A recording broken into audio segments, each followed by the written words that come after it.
खेज तस्वीर का वीडियो बनना शुरू होगी। आजा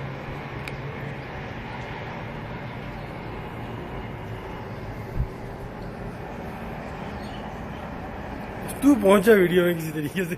अबे मैं वीडियो के मुझे पढ़ा दूँ। जिस सन की ये चीज़ें ये दीवारें बनी हुई हैं देखिए गल रही है आस्ता आस्ता। लेकिन फिर भी मजबूत आज का नहीं बनाएगी तो होगा कि आपसे बात मुझे पता नहीं क्या होगा।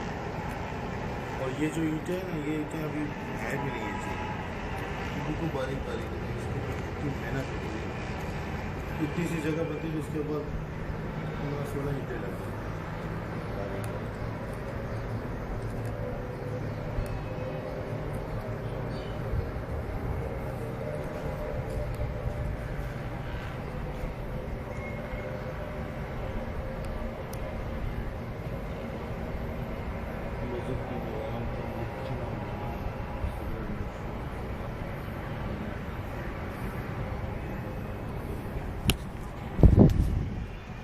इधर